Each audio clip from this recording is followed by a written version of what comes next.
Hi everyone! Today, we are discussing about interactive instructional materials or tools that we use on our teaching. Today, I want to show you a fantastic online website that you can create games for your face-to-face or online classes. So this site's name is Bamboozle.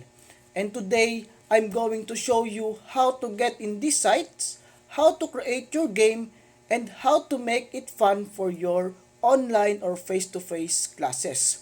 And also, I will show you how to play it with your students. Okay, let's jump into it.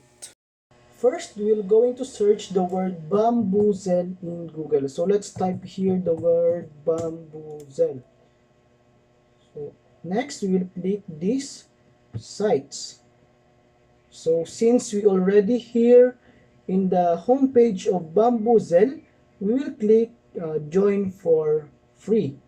So after that, as you can see, it's have an email, password, confirm password, and username. So we only have to do is to fill up this needed information. So after we fill up this email, password, confirm password, and username, is merong magme-message sa ating email to verify our account. So after natin mag-verify yung account natin, is pwede na natin tong gamitin yung Bamboozle. So since I have already an account in these sites, I will only have to do is to sign in my account. So I will type here my email.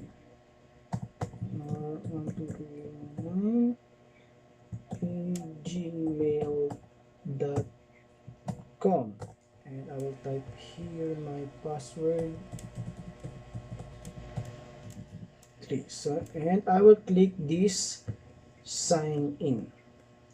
So as you can see, we are here in the sites of Bamboozle. So in Bamboozle, they have my library, games, blog, news, and class pin. So tingnan natin yung games ng Bamboozle.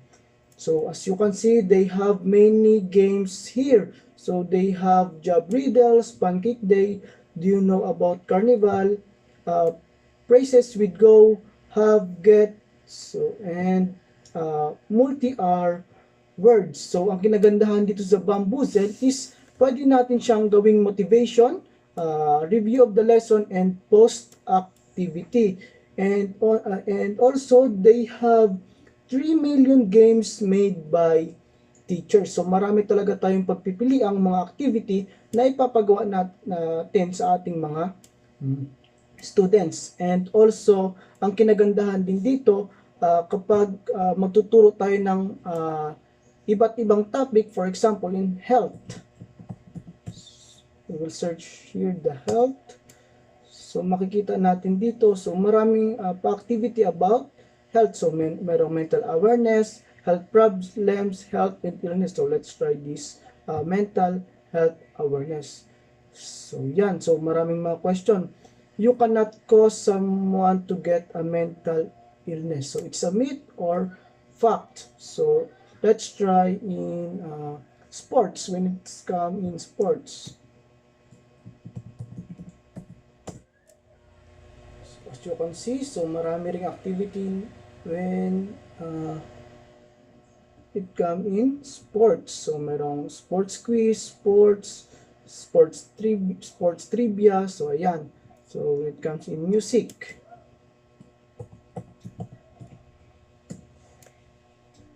Yan, meron din sa music. Music instruments, speaking music, music trivia, music quiz. So marami talaga tayong pagpipili ang mga activity. So ngayon, tuturuan ko naman kayo kung paano ma-create or ma-customize ng games sa sites na ito. So ang gagawin natin is babalik tayo dito sa ating My Library.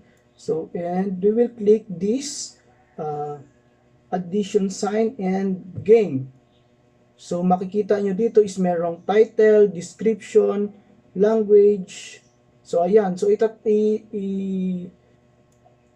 natin dito kung ano yung magiging title ng ating activity. For example is Ang title nating activity is all about uh, health. Health. So sa description, what's about? It's all about illness. So, optional lang naman kung maglalagay tayo ng image para hindi na tayo mahirapan maghanap sa ating libraries. After that, don't forget to click this make game.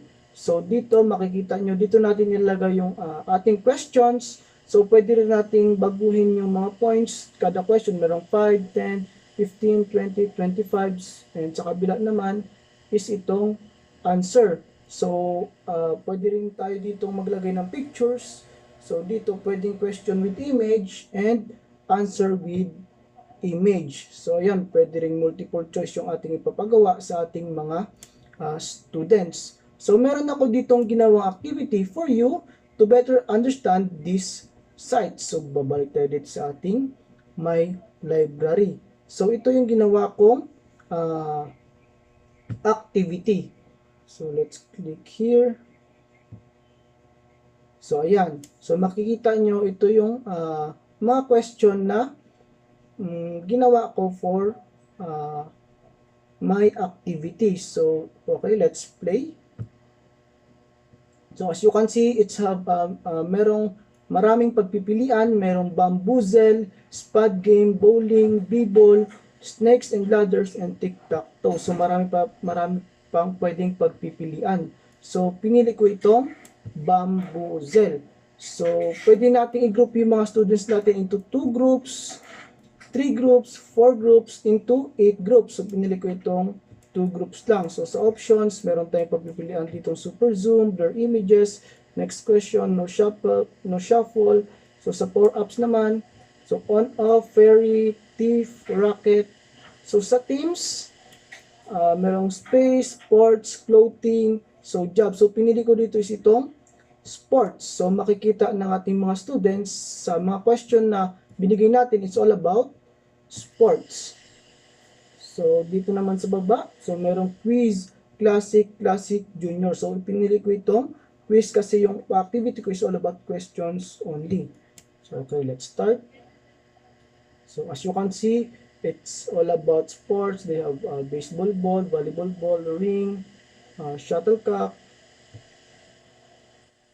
So now, let's try, okay, team 1 will be the first to answer first question. So, example, they pick this baseball ball. So, what is the fundamental skill in basketball involving bouncing the ball? So, if the student is correct, dribbling, you will click this.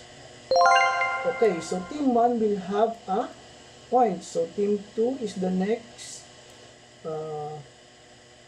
Next will be the team 2. So, example, they pick this volleyball ball. So, what do you do with a racket in badminton? Check, smashing. So, if the student is correct, you will click okay. So, team 2 will get a point. So, team 1, what's the key skill in soccer? So, if the students will not get the correct answer, so you will click this and the team will not have a points. So what's the key action in volleyball? Spiking. So team 2 will have a points. What action is crucial in many sports involving moving? So if they are correct, so team 1 will have a points. What's the main action in baseball? Hitting, correct. In baseball, what skill involves securing a thrown ball with your hand, so catching. So imagine they are not get the correct answer, so they will not have points. So last was the main action in boxing, punching. So you will see here that team 2 win the game. So this sites, guys, is very enjoyable and interactive in class. So that's all for this site. So thank you for your listening, and I hope that you will try these sites because as a future teacher someday, it is very interactive and enjoyable for your class.